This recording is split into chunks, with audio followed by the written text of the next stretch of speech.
Right. This is I harder might than I have to thought. retake this. This is going to go horribly wrong, isn't it? Fitpod with NASA. I'm Sam from... Yeah, she's just forgot her own brand. I have. Fitpod with NASA. I'm Sam from Squats and Waffles.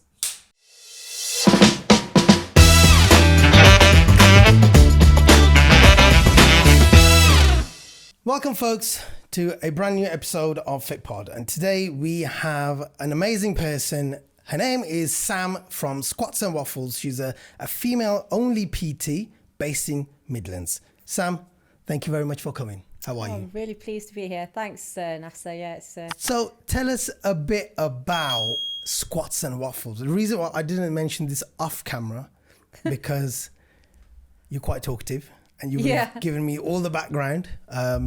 So I really like the name Squats and Waffles. Yeah. So what is that? First of all, before anything else we talk about, I want to know, where did the name Squats and Waffles come from? Oh, yeah. So it's something I put together because I've got a massive love for powerlifting. Okay. And also that coupled with knowledge of nutrition, so eating in moderation. Also, it's just that whole concept of, you know, you can be a foodie, you can enjoy your food, but you don't have to be associated with eating salads all the time. You know, it's about, you know, putting in the passion of training as well as like nutrition together. So I came up with this quite quirky concept of Squats and Waffles. I really like, before I even approached you to do the episode, I looked at the name because I think you're following the fitness page, the Fitpod page. And the name came up. I didn't know it was you. Yeah. And I was like, you know, that's such a nice name, Squats and Waffles.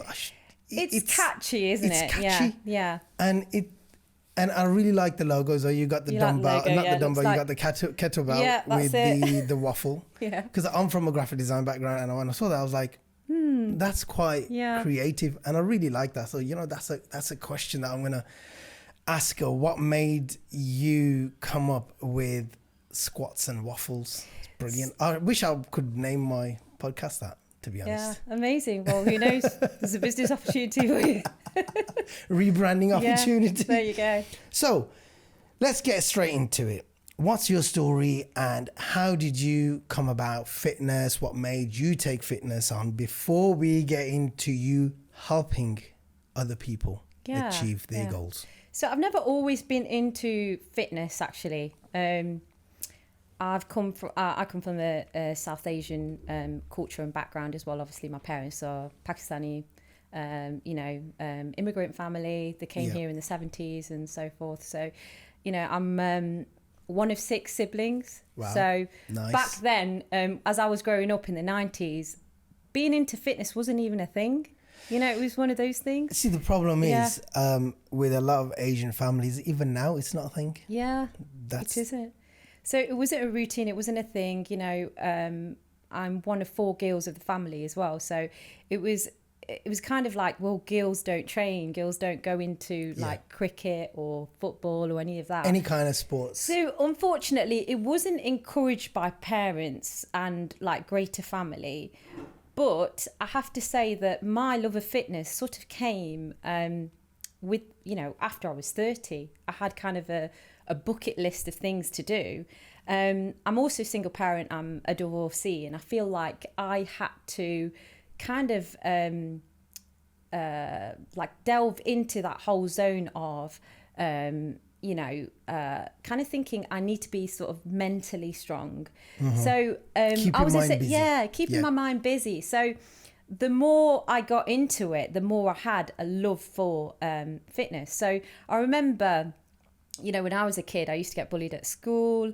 I was the last on sports day. Remember sort of like lagging behind doing the 1500 meter race. 1500? You know, when you... Last in that as well, to be fair. Even now. Do you know what? It was a case of like everybody cherry picked things. And if you were confident, you could say, oh, you know, I can't do that. But then if you kind of got left behind, it was like the case of, all right, Sam, you're doing this. Yeah. And I remember you get the crumbs. leftovers. So I feel as though I had no confidence as a child at all. Wow. You know, all of that got built up after my 30s. So past 30, I think what it was is I made myself a bucket list of I want to achieve something. So I remember signing up to my first 5K. It was almost like I did the Couch to 5K training, and it felt so good to be able to get like a little medal and a reward and say, right, okay, I've never ran before in my life. I've never done anything in fitness, and I've achieved this, and you know, I've got something tangible to, you know, kind of get back to and look at and say, wow, I've done this. I've done something. And so from there, then I joined a gym. It was a commercial gym in Derby. And I remember just trying new things, like going from doing like a Zumba class to a strength training class to like to wherever you kind of fit in comfortable. You have to, because you can never just walk into the gym and say, okay, I'm going to do this. No. You have to kind of find where you enjoy. What your comfort zone is, And I remember thinking, gosh, I can't do Zumba. This is just like, I've got 2 left feet and I'm just going to trip over everybody. And as you've noticed in today's podcast, I'm, you know, even my coffee I've had to put in a safe place because I'm very ditzy like that. Yeah. So, I remember my first, it was a strength training class that I joined, and I thought, oh, let's just see what this is like. And so the trainer within that class did the whole intro, the warm-up, etc. And he set up a barbell and for a military press, and he was just demonstrating in the military press. And then it was a mixed class where there was women and men. And I remember him sort of offering the women the lighter option, like, you guys can just, you know, use this 5 kg plate and just do a military press on that. And there comes along Sam. Yeah. Right, so, I'll have. Can you put 10s on these, please? Well, that's quite literally what happened. So they'd set the squat rack up for the men, and it was something like 45 kg, which is, you know, relatively sexist, quite. Isn't it? Yeah, it's not nice. Know, it was okay on weight, but it was the thing is they didn't expect me just to walk up and like repetitively go in for the reps. Wow. Which I did, and I feel as though like all eyes were on me, and then people were just watching me as in, how is this tiny 5'1" female just repped out 45 kg over her head? Like, how's she done it? Like, they were just like, wow, that's wrong. I don't think I could do that. And I think at that point I had a bit of a revelation, like, damn, Sam, you're actually quite strong, you know? Yeah. So then I think, you know, when you get that feeling of, okay, I feel accomplished, I feel strong, it kind of made me want to do it more. Mm-hmm. So then from then on, I just started to get into classes, and, you know, from one like month to the next, I think to myself, oh, what kind of achievement do I want? Do I want to like go in for another competition or join another class? And from there, I realised that powerlifting was my thing. So I really liked strength training and powerlifting. So from then on, just started surrounding myself with people, like-minded people. And it came to a case of it progressing. And then throughout lockdown, that's when I started doing my actual course and educating myself a bit more, because, you know, as I was getting more confident with training, it was a case of, okay, I wanted to enhance things, make optimum conditions of training, and thinking, okay, how can I make myself even better than I am now? So studied it, and then one of my friends opened up a female only gym in Derby, ultra fit ladies only gym. And she kind of said, Sam, you're so passionate about training. You've done your coaching in, personal training. This is something that I think would be right up your street. I think you need to come along, and, you know, you're going to be empowering other women to be doing the same as you. Yeah. So she's the one that kind of got me into it.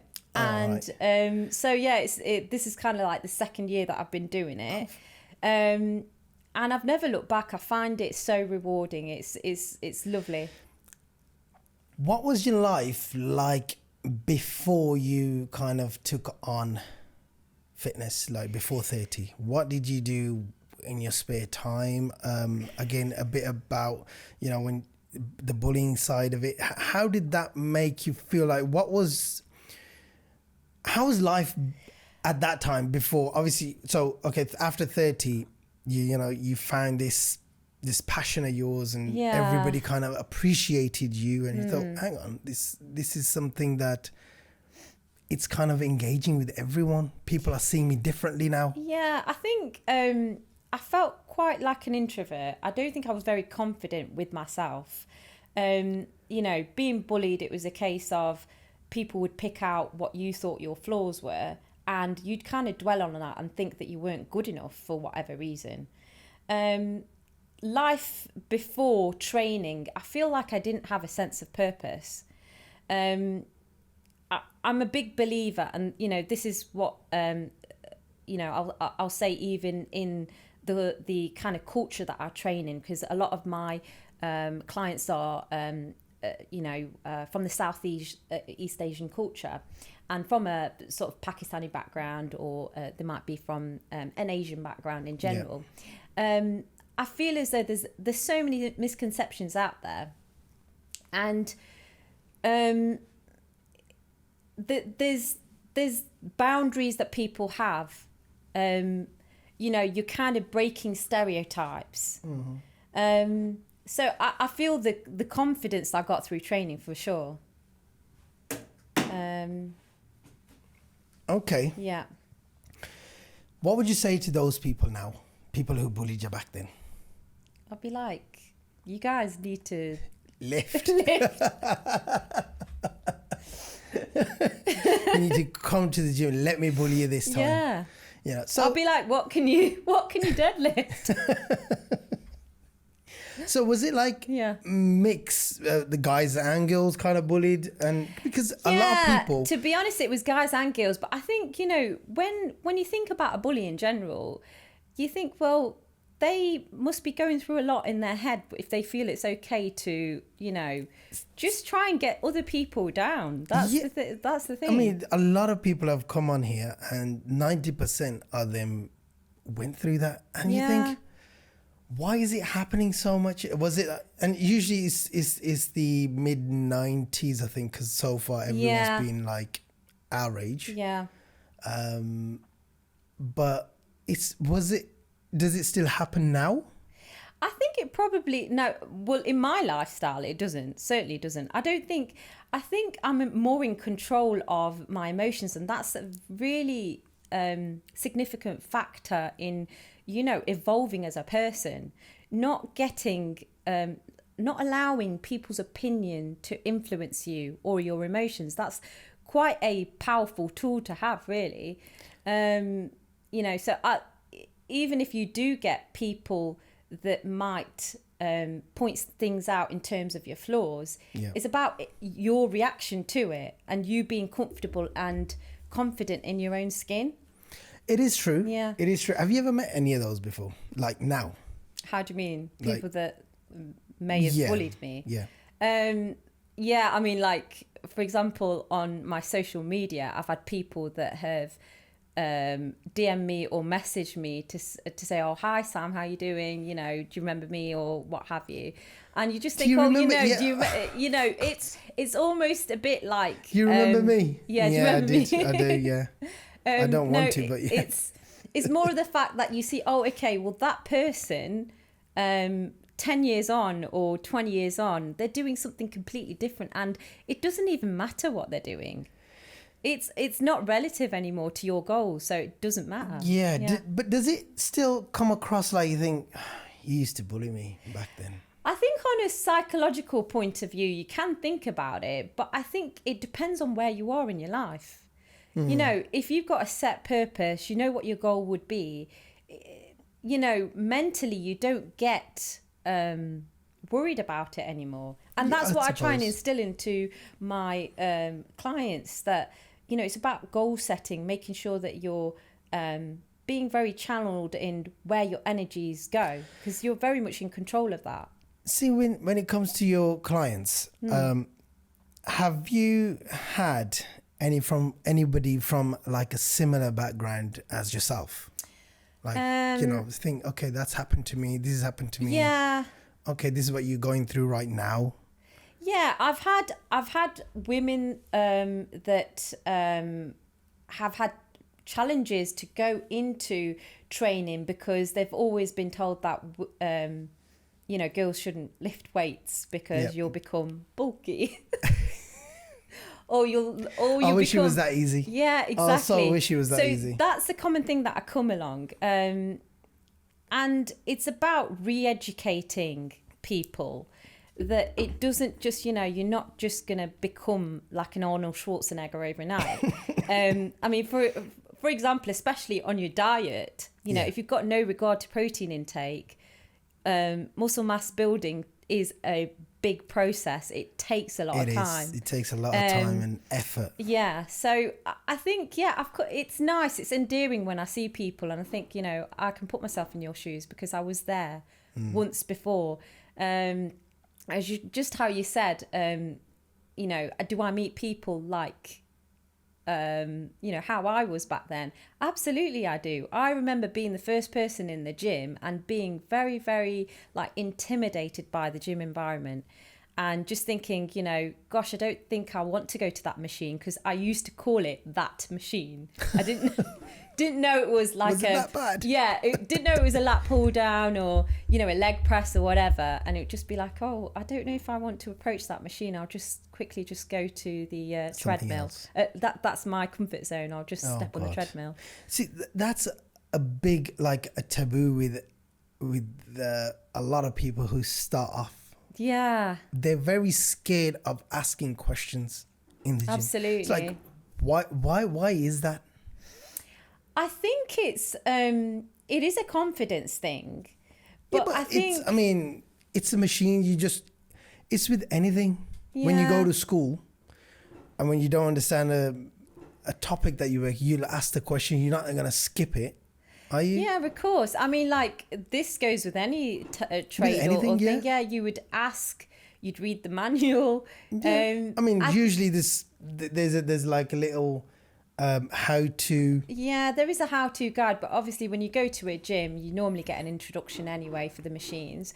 But I think it's more a confidence thing. Is that thing of, okay, do I want to be judged for knowing nothing? I think women quite often think that aesthetically, if you look good, you're just going to be a genius on the subject. And that just doesn't happen. There's men I've seen at the gym that will be training, but they will have no regard to form at all. And because they're men. Yeah. This is the confidence. It's a confidence thing though. See, men that's might have overconfidence, isn't it? Yeah. And you think, no, you're doing it wrong, my friend. Yeah, you're doing it wrong. And then I'll show you how to do an RDL. And you think, okay. And then you go and pick up 60s. This is how you do an RDL. You think, okay, fine. This is the funny thing because I've been to certain gyms before and I've just lifted quite heavy, because I love deadlifting, for example. And I've had people just wait for a moment until I finish my set and they'll be like, blimey, you've just done that. And it's like, yeah, I'm in between my set now. So are you going to come and talk to me? So I'll take my headphones out and, just have a conversation. Yeah, have a conversation. See, that's another thing with women. I've never experienced that. But, on the internet, you see a lot of these people are making videos and they get very kind of uncomfortable when somebody talks to them about anything. Yeah. Generally, I don't know how it is, but even when somebody needs help with something, like, say, for example, if you're doing something and if I wanted to ask you something, you would probably get like, okay, no, I don't want to talk to you. No. I think it depends on the situation. So I posted something. I don't know if you saw it on my social media the other day. This is at the gym that I train at. I try not to train at the gym that I work at, because that's with standard. Yeah, it's standard procedure because you just get stopped, and when you're in the zone, you just want to stick your headphones on and just carry on. And and sometimes training as well is you want to pull your faces and all that in between sets. Yeah, and you just don't feel comfortable. That's how you feel comfortable. Yeah, exactly. You know, you want to pull those faces and make the sounds and get where you want to get to. Get gritty, that's it. Yeah. So I remember being at my gym where I train at, and I was just looking around, and I saw a lady. It was an Asian lady, and she was she must have been like 65, 70. 65, and wow. she was quite Asian lady. She was an Asian lady. What's she doing there? Yeah, exactly. Well, this is the thing.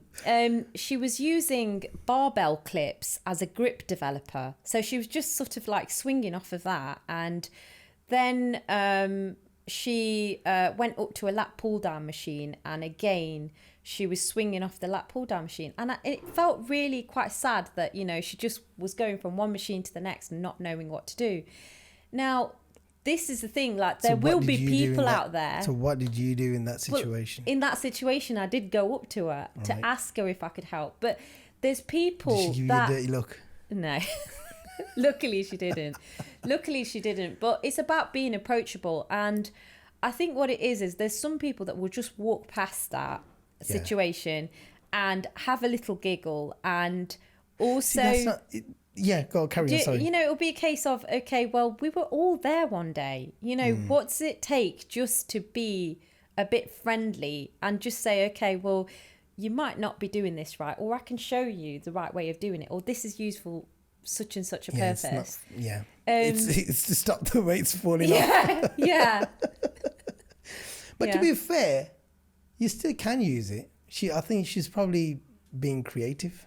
Yeah, she probably was, but I think it's like not making assumptions, but being approachable. I mean, obviously as a coach, I feel like I've got a way of doing that without being intimidating. Yeah.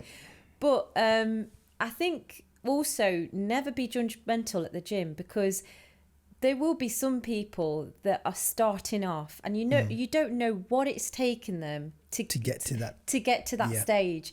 So it doesn't matter what they're lifting. Doesn't matter what they're doing, even if it's not with the greatest form. You've got to start off from somewhere. See, that's how you learn. I mean, we're still learning. I'm still learning. There's always something.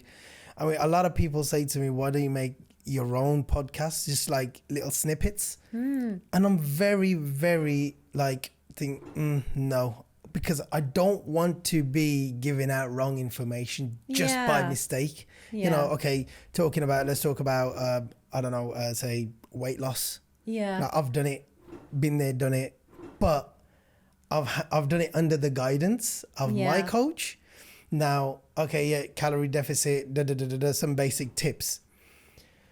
But I think people sometimes expect too much. Absolutely. And there's so many women that if I'm giving out information and it's not right, because don't forget there's always somebody who knows more than me out there, and they can say, no, you don't do like this, you do like that, and you think, shit, I'm accountable for it. Yeah, I get what you're saying there. I mean, ultimately, even coaches have coaches. I have a coach. But I think what you need to appreciate is that you need to stick to basics a lot of the time. There's a lot of misinformation out there. I get a lot of women sending me DMs with saying, oh, Sam, what do you think about this? And it will be some kind of drink. Influencer. Yeah, it will be some influencer selling a drink, for example, and it miraculously gets rid of body fat or something. And they'll be like, Sam, what do you think about this? And I'll just say, yeah, it's a load of BS. Yep. See, they've just been paid a lot of money. So don't buy into that. The thing is, you know, like you say, sometimes stick to the basics. You know, calorie deficit, energy expenditure versus, you know, what energy you consume. And when you stick to the basics, you're more likely to get a result because you've done it consistently over a period of time. That's it. You know? And see, that's the thing. A lot of people expect too much. Like they have that vision of having a six-pack or a great beach body or something, but they don't want to put the work in. They want it within. They want it yesterday. That's how. Yeah, that's I'm how going on a holiday next month. Can I get this? You think, okay. should have come to me about 2 years ago for that. Well, do you know what I mean? So when you have sort of like poor goal setting, it really derails your mindset. That's why people kind of think, nah, it's been 2 weeks or 3 weeks. I can't see no difference. Yeah. Yeah, but you've been eating for the past 30 years. Well, I kind of like use a lot of metaphors and analogies in the way I work. So I kind of say, well, it's like, you know, a drip in a cup, you know, over a period of time, if you keep filling that cup, it's going to get to that goal. And so I think it's about making people realize that you can set one goal, but work towards it, put the graft in, and then see the result, and then you can reassess your goals at another point. But you're right, there's a lot of people out there that want too much too soon, too soon, and they're just not willing to put the groundwork. I mean, my coach is always, I mean, he was here, when we first started this season, and he was the first one I did a podcast with, and he said as well, everybody just wants that Lambo, that watch, that amazing physique, everything, but without putting the groundwork into it. Yeah. How is that even possible? And that's why people kind of fall off. They do, because once they, I mean, don't get me wrong, even if you put the graft in and you're just after a result. So what happens once you've got the Lambo? You know, do you have a goal or a purpose after that? You sell it because you can't sustain it. Yeah, you can't. If you're living off minimum wage, you know, you can't do that. No, not with the cost of living crisis. I'm telling you about it. Tell me about it. It's just crazy. I've had some bills come through. I was just like, no, what the hell's going on? Okay, let's talk about your clients, which are predominantly, all of them are Asian background. Well, Pakistani, a lot of, because I work in a gym which is in the heart of the community. Yes, a lot of my clients are from the Asian background. Give me some stories like you think, what, really? Seriously? Give me something. Give me something. Oh, there's just so many stories, Nasser. Okay, the one that I get asked, you know, when you put somebody on a macro plan, they're like, oh, well, Sam, how do I calculate a curry? And you just... Can you just tell me, like, how do I calculate? And you're like, okay, so, you know, you have to bring it back to basics. There's certain things like that. I think I get a lot of female clients that tend to make excuses, I guess. Yeah. It's going back to the graph thing of, okay, right, if you've got childcare issues, yes, we understand everybody can have challenges when it comes to training. Yeah. But you have to see, okay, what is achievable? How can I incorporate fitness as a lifestyle routine? So if you can't get to the gym, that doesn't matter. You know, can you get your steps in? Can you do something? Because something's better than nothing at the end of the day. So you're making it achievable for yourself within your daily pattern. So let's say, you know, you've got mum going out to shopping or what have you. You could park your car a lot further away so you get a little bit more steps in. You could take your child out, you know, just for a walk in the park. Mm-hmm. Or just, you know, I've seen women actually run with their buggies. You know, you call it dedication at the end of the day. I call it craziness. Yeah. Especially when someone's making a video and you see it on TikTok. Oh, yeah, no, that's true. No.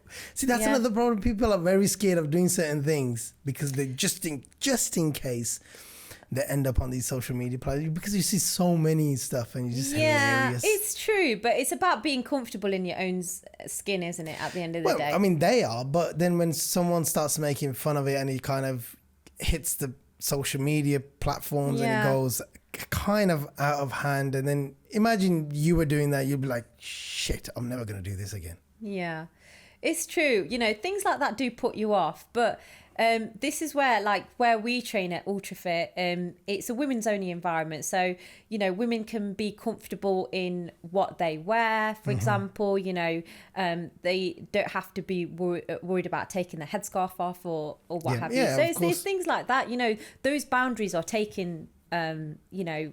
Yeah, they can be more themselves. Absolutely. When it's ladies only gym. Yeah. They could do whatever they want, because a lot of people, like especially a lot of ladies, when they go to a mixed gym, they don't want to do certain things. Yeah, that's true. And that in itself is not comfortable. Then if you're not comfortable to take your headscarf off, for example, or your or your hijab off or something, that will restrict. And when there's a restriction, you can't do it consistently then, because you just have that fear, look, I can't do this. It's true. It's about having that sort of safe comfort zone to be able to train in. And that applies to everybody. It's not just women. But there's not many ladies only gyms in Birmingham. No. Well, you should Squats and Waffles. Yeah. Fitness. Business opportunity. There you go. Yeah.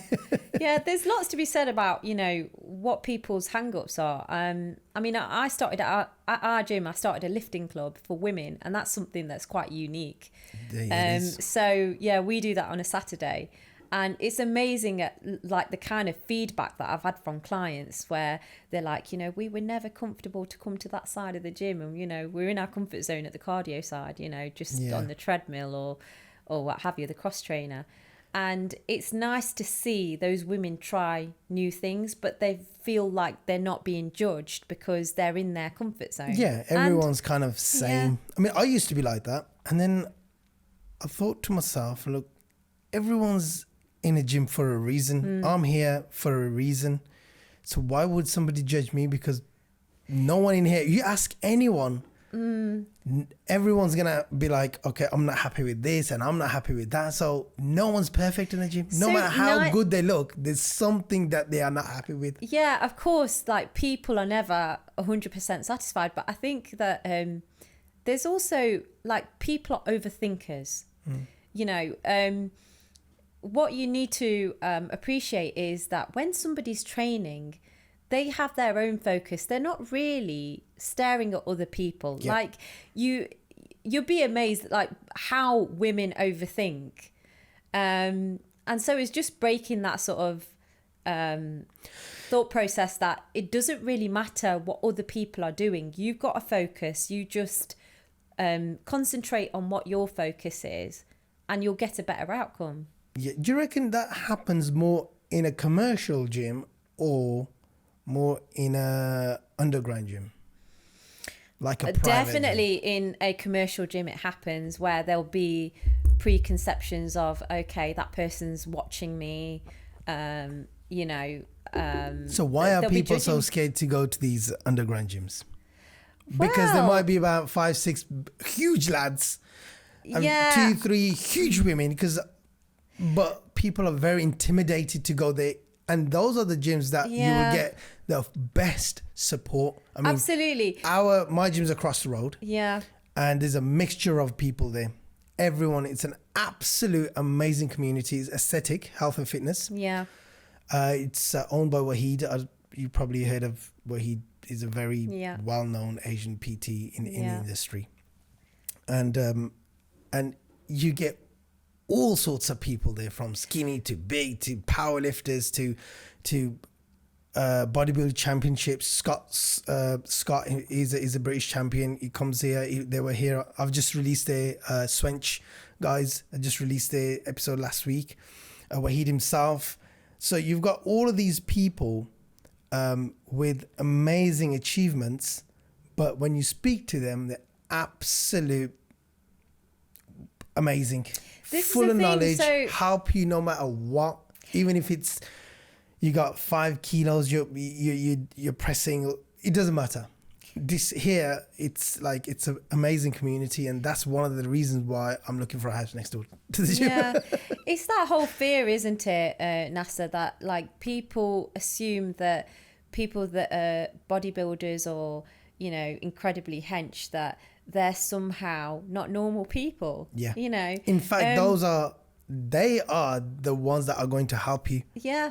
Whereas when you go to a commercial gym and you got the regular guy coming in, he is going to think 10 of himself. And I've seen that. I've been to a commercial gym and I've been to like underground gyms as well. And yes, people do look quite intimidating. They're full of tattoos and this, that. But when they start talking, do you think, okay, I got this totally wrong?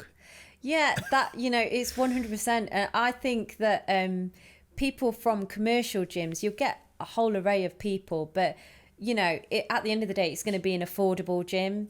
You'll get people that just go after work. They might not even have like a training plan, and that's a very dangerous thing to do. You know, not have a training plan and just go from... Is it important to have a training plan? I think it is, in terms of setting a goal. It is important. Even if you're a lifestyle coach, like a lifestyle client. Because, you know, lifestyle is not somebody who's going to step on stage, or they might not have big goals. They just want to kind of go there, do your thing. Having a training plan is important because it fulfills a purpose. So let's say, for example, if you have got fat loss as a purpose, if you don't have a plan on how to achieve that, you're less likely to achieve it. That's for starters. But for example, muscle building and fat loss, you'll have different route to getting to that stage. So you definitely need to have a training plan in place. I think it keeps you in check because... Have you ever had like a fat woman come and tell you what to do? Not really, no. But that's this is just me sort of explaining about like training plans in general. I think, you know, let's talk about mums, for example, or parents. Now, you might have 1 hour that you've carved out of your day to go to the gym. If you just go and wing it, will you get the best out of your workout? The answer's no. You know, you need to have a plan, because it might be that, you know, so-and-so's on the squat rack. Do you know what you're training? Do you know if there's an alternative to that exercise? And it's things like that. Once you start educating yourself and understanding what you're training, what purpose you're doing it for, you're going to get a better outcome.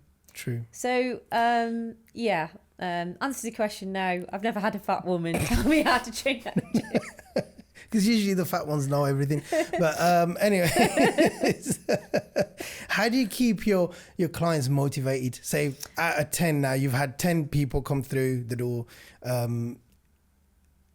3 left, and the 7 that you got, you know, you want to keep them motivated. Keep them motivated. It's not about the money. Forget about the money. We're not talking about the money. Yeah. Just keep them motivated for them to achieve what they want to achieve. Some might just want to lose a kilo, some 10 kilos, 50 kilos, I don't know, whatever the goal is. How do you keep your clients motivated, especially the ones that, like the mums who got busy schedules, like my wife, she's always with the little one. She's always with it. And I'm thinking, okay, how do people make time? Well, this is it. You don't. It's mad. It's crazy. It's easy for me to sit here and say, look, go to the gym. But how do you do that? So I'm a great believer that you're not always going to have motivation. Therefore, you need to have discipline. And I think also, you know, because I train quite a lot of Muslim clients, I kind of instill in them that it is part of your deen to be disciplined, you know. So this is the thing, you know, if we can do it in Ramadan, for example, why can't we do it in our daily routine? There's no reward for it. Yeah, there you go. Well, but there is. You have to just kind of see past that. Of course, the reward is being healthy. That's your reward. Yeah, that's your reward. And, you know, thinking of your greater purpose, but also like celebrating the wins. So, you know how we talked about confidence, for example. People that don't have confidence, they might not see how well they're doing. So trying to like celebrate the small wins. We have like, you know, for example, our lifting club, we have like a forum and we post on there and so on. And people kind of encouraging each other that, wow, you hit your PB. It kind of gives you confidence and it makes you want to turn up the next day. Oh, definitely. Be the bigger man. Everyone's looking at you and you walk through the door, you think, okay. Yeah, and you've achieved something.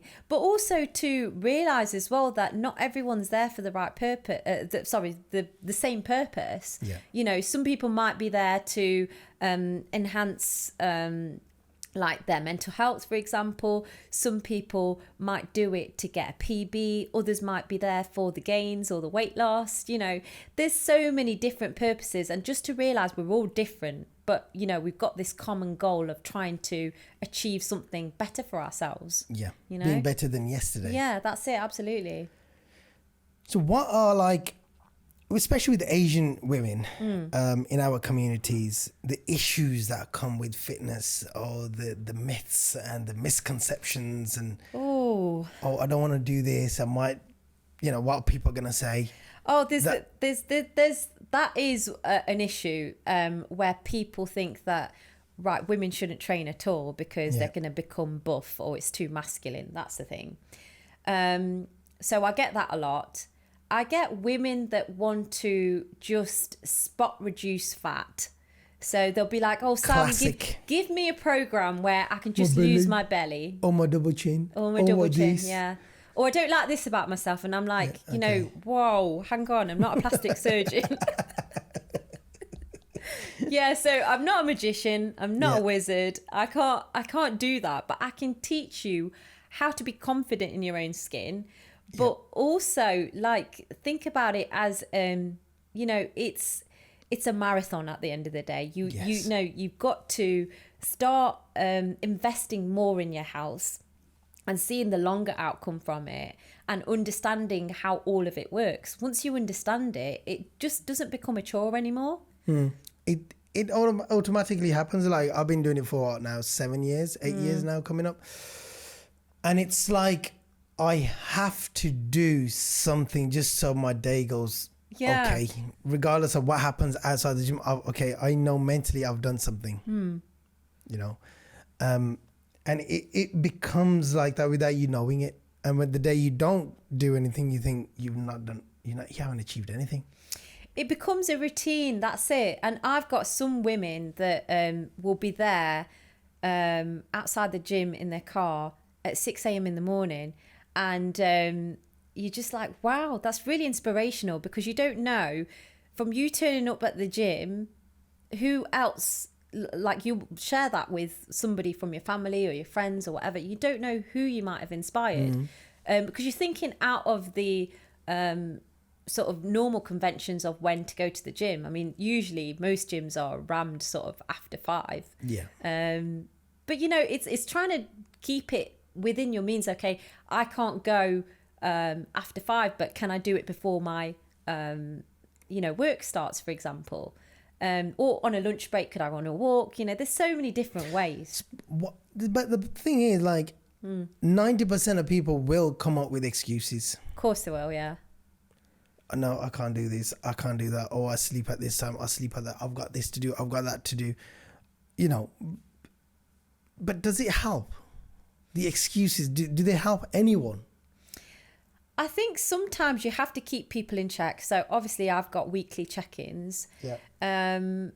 I think the excuses sometimes can be a little bit annoying as a coach, but that's where you have to kind of instill this form of discipline within them, that, you know, sometimes it's about turning up. Once you actually turn up, you're fine. I've had no end of clients that have said to me, Sam, I'm so glad that you pushed me to come to the gym. And, you know, we've got these classes on for a reason, because you know that your peers are going to be there. And then they'll be like, all right, so-and-so didn't turn up this time. They're a lazy arse, you know, they've not turned up. But when they get there, they have such an amazing feeling coming out of the gym, you know, endorphins pumped, you know, you come out of the gym feeling like $1 million, that you've achieved something. And then they remember that feeling and they want to enhance it, or say, right, okay, I want to beat the results that I did last time, you know. It's amazing. Like, but you will never know until you've done it. That's it. Yeah. And it's just about that, getting the first time, getting it in there and experiencing that feeling that you will be like, okay, you know, is that what it's all about? It's about, you know, when you're uncomfortable, pushing yourself. I think that's a major thing. So, you know, you mentioned, what do a lot of females within the community assume? What kind of challenges do you come across? one of the major ones, which I've just thought on the spot now, is that some females don't like training during their time of month or cycle. They think it's like a complete no-no. But what you've got to think is that if you understand your body, then you're able to train effectively at that time of month. So yes, there will be, for men and women, there'll be times where they're more hormonal. But when you understand your body, then you can adapt your training routine. So it might be that, yeah, you'll have 2 weeks of a, where you're less hormonal, so you'll get optimal training. But then again, the weeks where you're on your cycle, it might be that you'll have more regard to things like form. You may not be able to lift as more, but it's about knowing your body. Now, a lot of people from the Asian culture might be like, oh, right, yeah, we were always told not to lift anything, especially around our period time. It's about educating people that, yes, you'll have certain feelings. You might have more of an appetite during your time of months, for example, but that's completely normal, Yeah, exactly. It's normal, isn't it? Because, like I said, you're not going to stand on stage. It doesn't matter. It's not a sprint. Yeah. You don't need to get to that amazing body in next 2 weeks. Just take your time and enjoy the process. Yeah, absolutely. And I think there's a lot of women, especially, that get caught up on scales too much. So, this whole sort of thing of weighing yourself like daily, what is that actually going to achieve? Because, you could even have a couple of kgs difference. They may not believe this, but it depends on what you've been eating. When you weigh yourself, is your body dehydrated, or have you weighed yourself at a later part of the day where you're going to hold more water after you just ate? Yeah, there you go. I always weigh myself once a week in the morning, first thing in the morning, after all of that stuff, and then you weigh yourself. I think you get the true result, I think. Yeah. But it fluctuates. It goes up and down every week. But it's like, okay, cool. Fine. Once it's done, I mean, it needs to serve a purpose, but I think also actually, let me rephrase that. Women get very caught up on weight.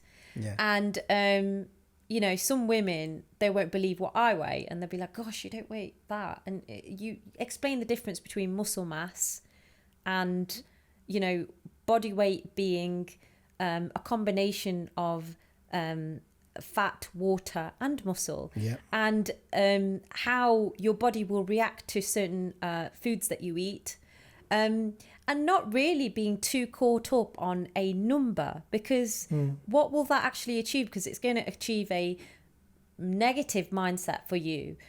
You'll just want that number to come down for whatever reason, because that's the way the world wants you to be.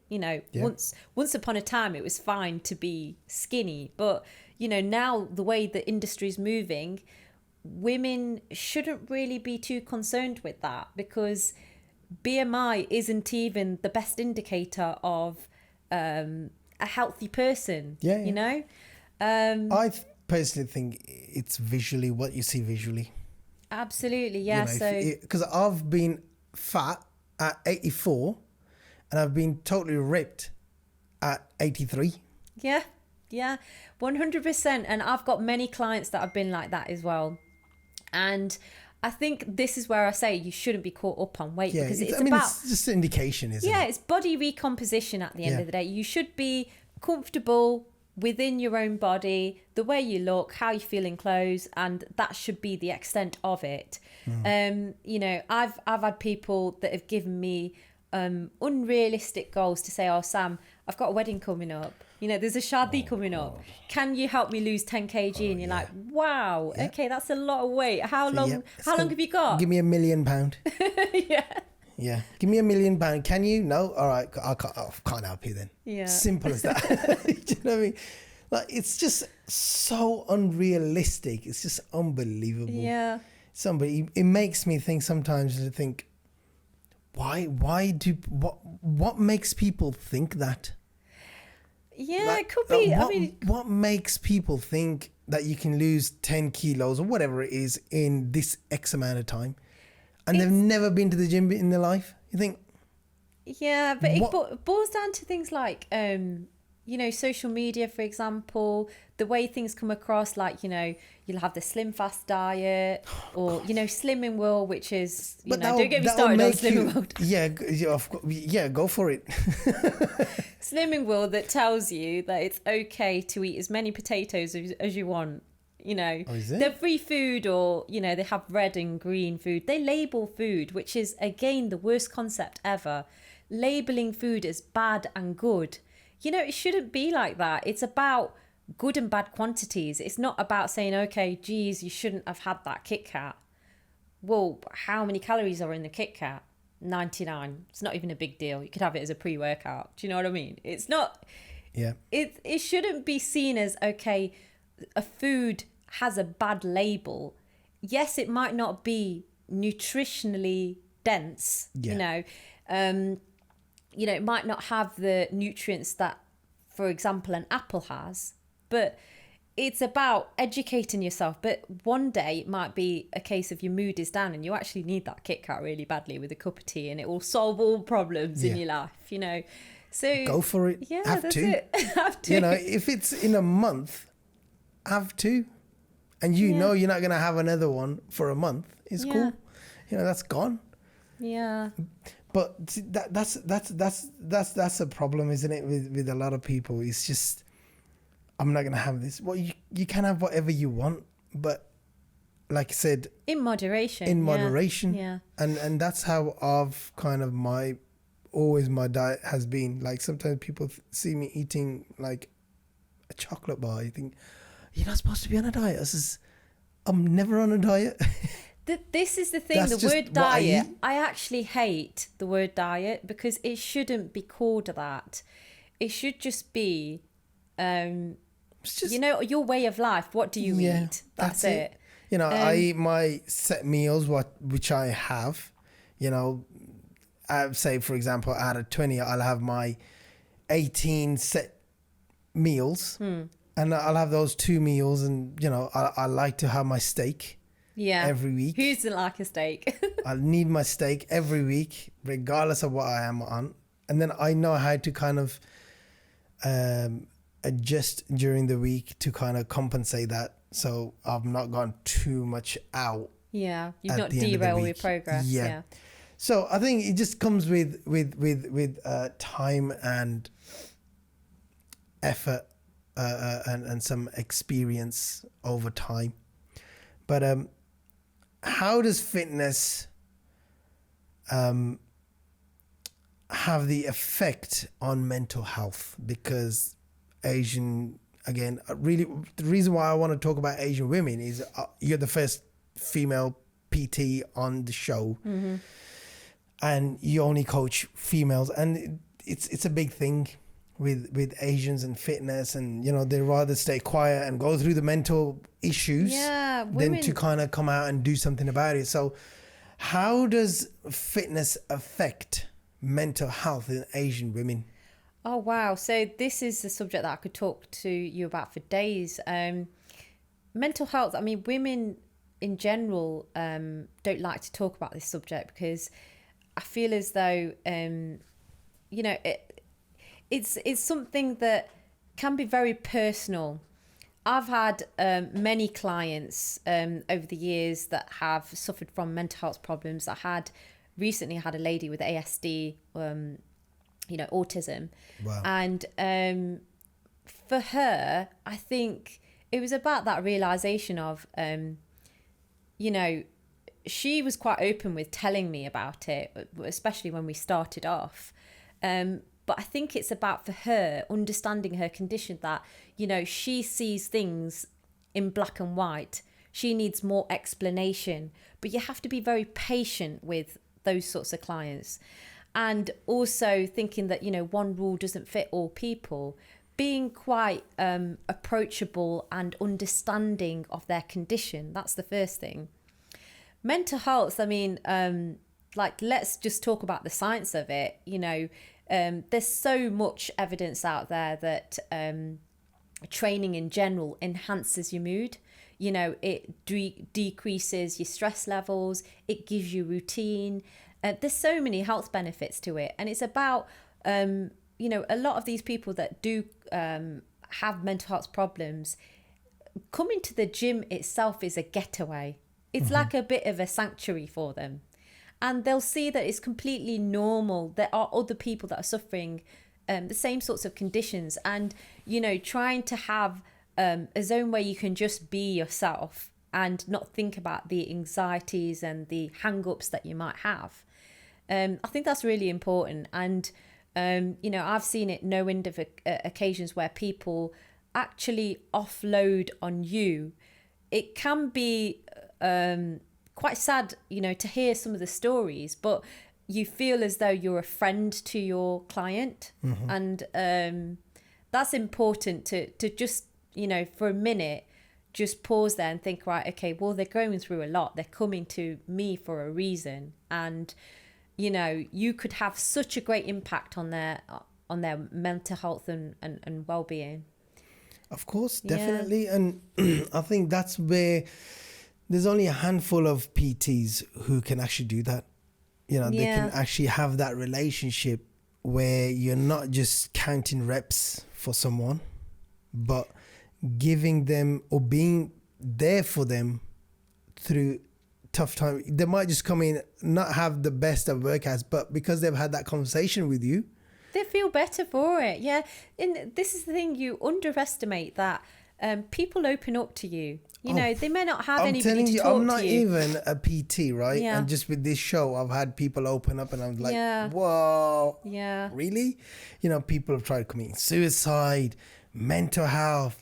I was crazy. I was loony. I was this and I did that. I was just like, oh, Nasa, honestly, don't even go there. The amount of women that I've trained where I've seen the scars and, you know, where, you know, you'll see the been self-harming, and it's quite sad to see that. Obviously, you don't want to draw attention to it, but it's a case of, you know, that they've been through a lot and they're coming to the gym for that getaway. That therapy, isn't it? It's therapy, yeah. See, they could have gone to a therapist. Yeah. And put on tablets and stuff and that's it. You know, because what exactly a therapist is going to do? You walk out still being the same person. Well, obviously, there's healthcare professionals out there, but I think there's women that have even said to me, for example, that they'll be sat on a waiting list, or they'll try and ring their therapist and the phone keeps ringing or what have you. So sometimes it's just going to the gym is a solution. Yeah, of course. I mean, I've had 99.9% saying gym or fitness in general. It doesn't have to be the gym. It could be running, could be anything, keeping active in that sense. You know, the fitness has kind of changed their life. And whereas they used to go to therapists and all they did was just pay them money and that's it. That's it. You know, the feeling that you get from walking out the gym. Yeah, exactly. Because your endorphins and all of that stuff, you're high, you're feeling great, and you want to do that every day. Whereas, do you get the same kind of feeling when you walk out the office of a therapist? Well, that's it. I think, you know, having a go-to place is important, and a go-to person.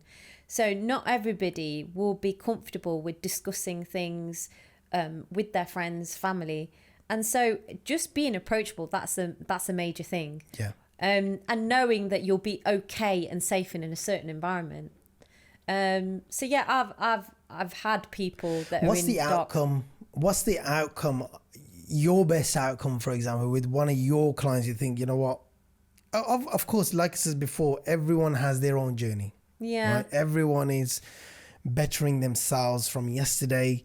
Everyone is a winner within themselves. See, with this, you're not competing with anyone else. You are competing with yourself. And if you are doing better than yesterday, you're a winner. Wicked. But there's always that one client you think, you have done great, where you've come from, you know, and where you are now, what you've achieved. It's amazing.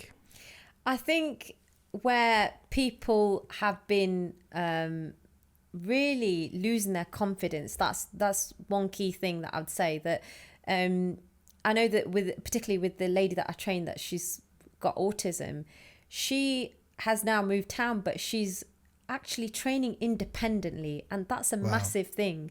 You know, before she needed somebody to help her, and now she's feeling confident to train on her own, regardless of her condition. And I think that's really rewarding to see that you've had that impact on somebody. You're part of that journey. Absolutely.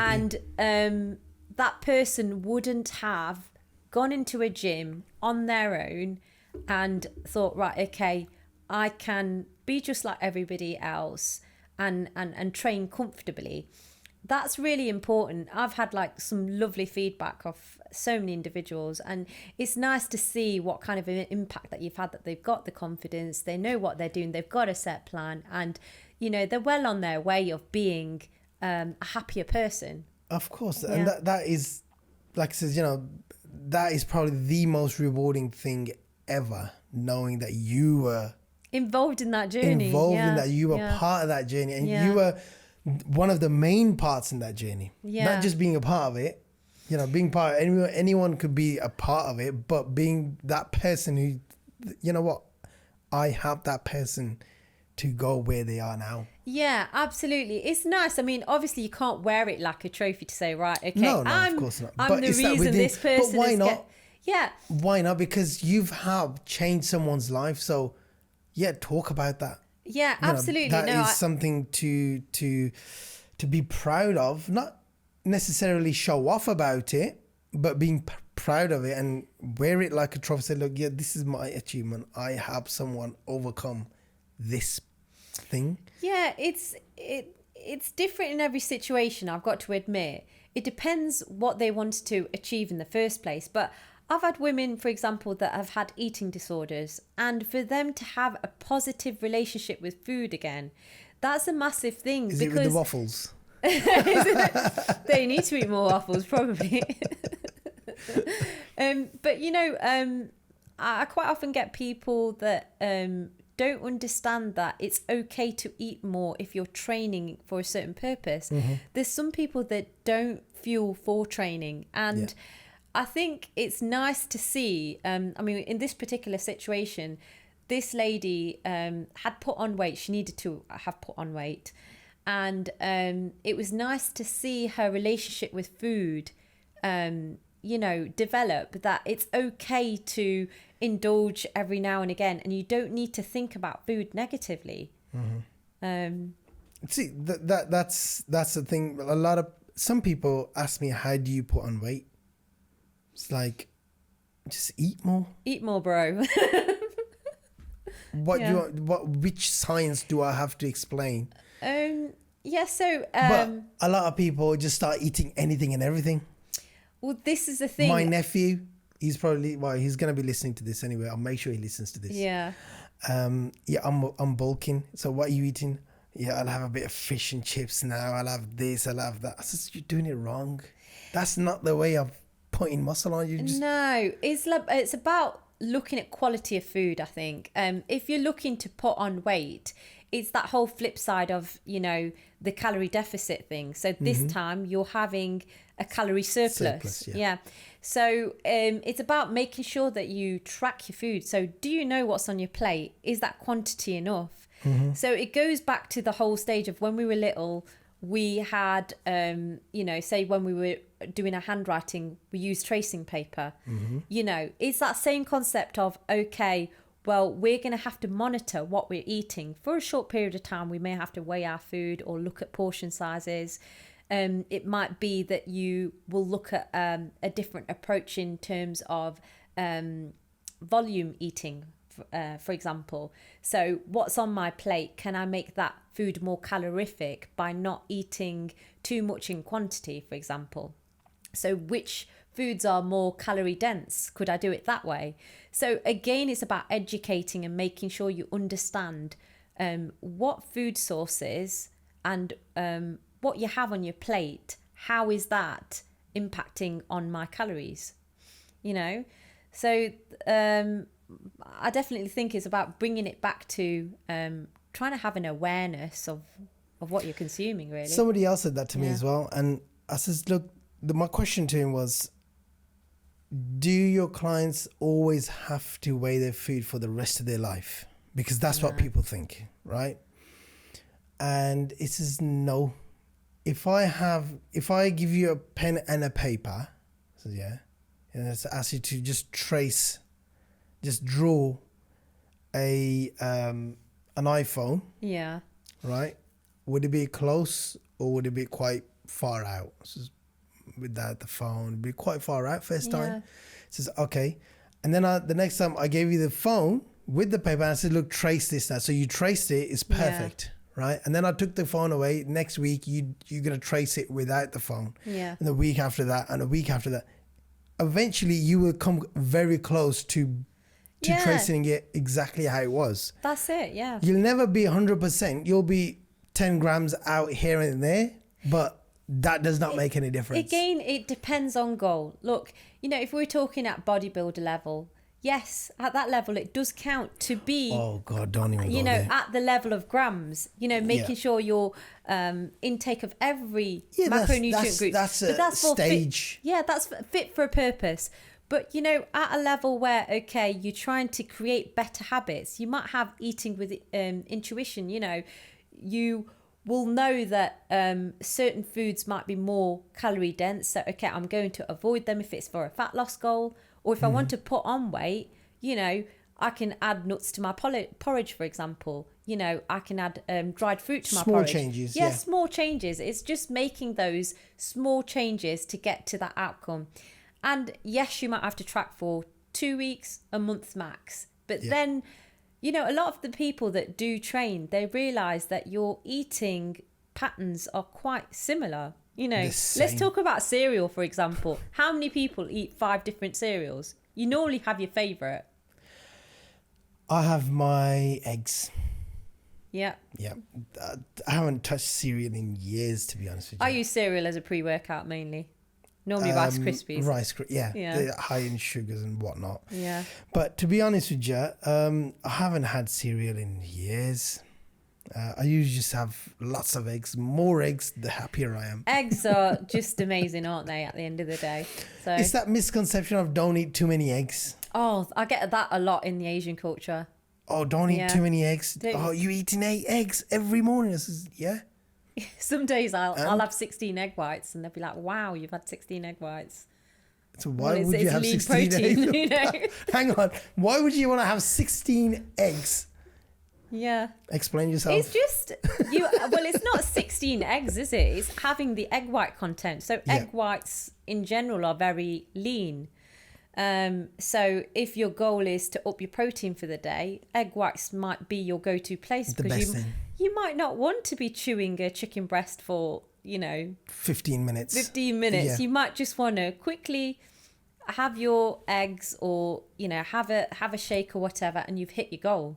Yeah. But it's about making things achievable and easy for yourself. Yeah, that's it. I mean, I say that to people as well. It's like, make it easy. Go to a gym that's the closest to you. Because, weight is a weight. It doesn't matter. Why would you want to go to a gym which is half an hour away when you've got one 10 minutes away? Make it something that's easy achievable. So it's not a burden. You're not going to be like, oh shit, I got to go. Got stuck in traffic and all of that. Why go through all of that hassle? That's absolutely it, Nasser. And you know what it is with having those healthier habits, you're going to avoid going down the long route and inconveniencing yourself. Exactly, because it's not going to be consistent. Yeah, that's it. So say, for example, if you know that you're a person that's not very well organised or you've rushed throughout the morning. Yes, that's me as well.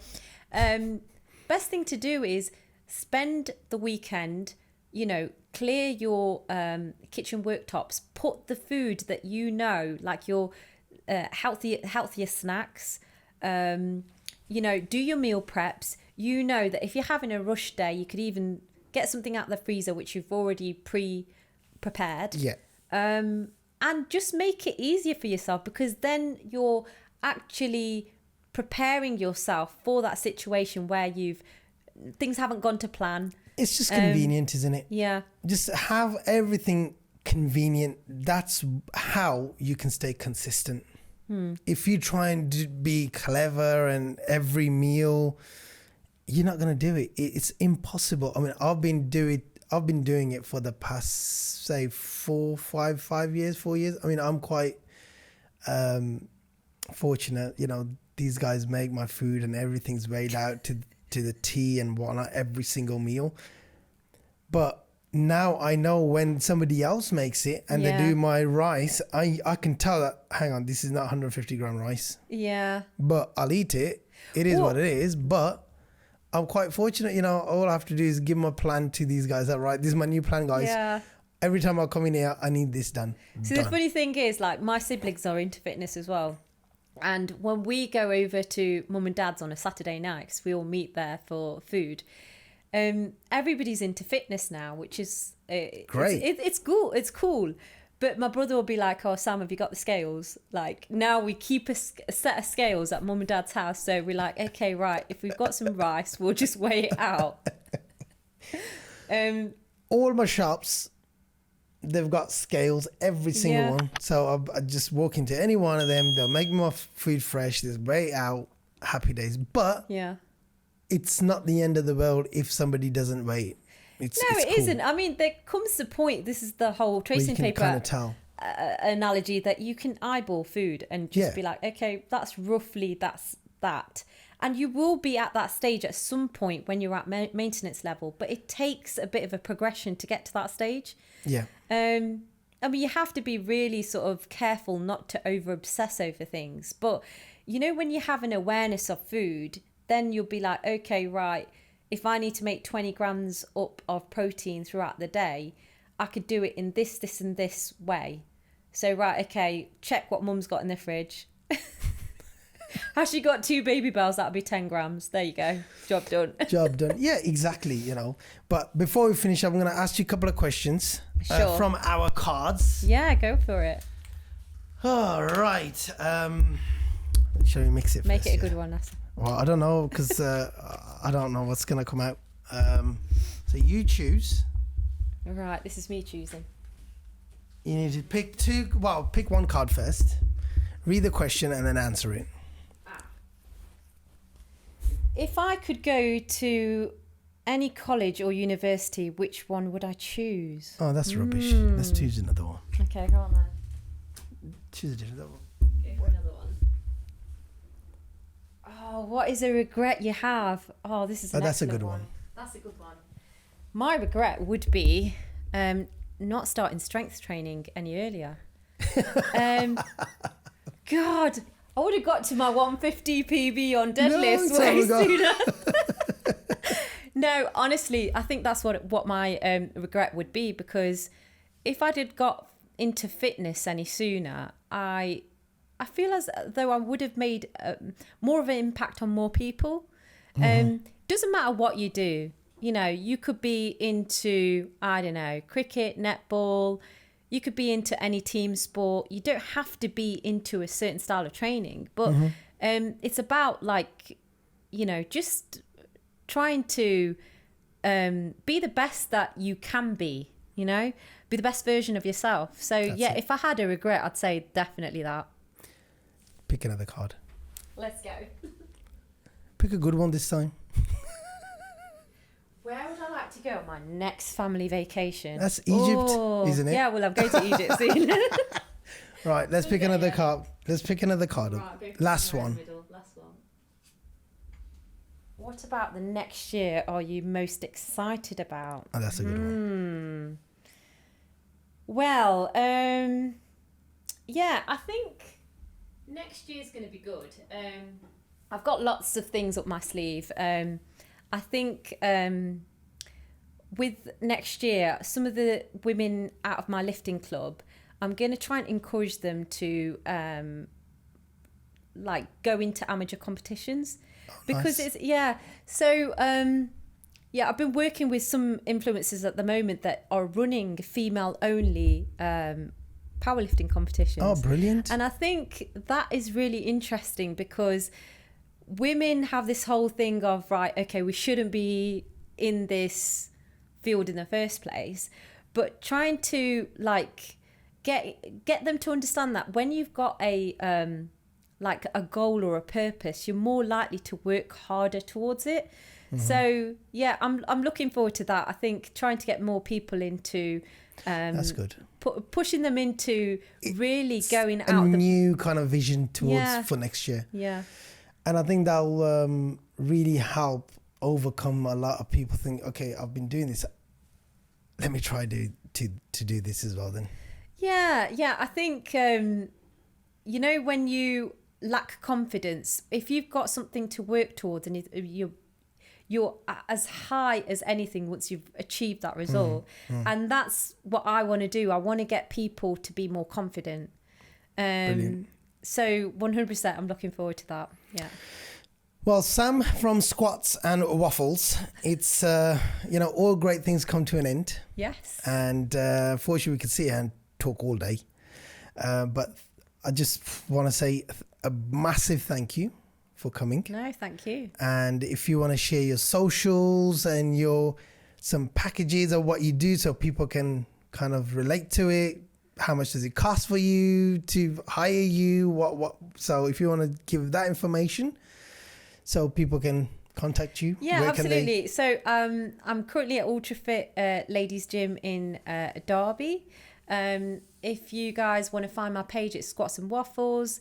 Like my page, and you can DM me and I can see what I can do to help you. Do you have like set packages, or it's all tailored to? It's tailored to the individual. I do have set packages, but I think it really depends on what that person wants. A lot of women, they go for sort of pay-as-you-go options because they'll want it to cater around their lifestyle. So yeah, it's pretty much catered towards the individual. Yeah.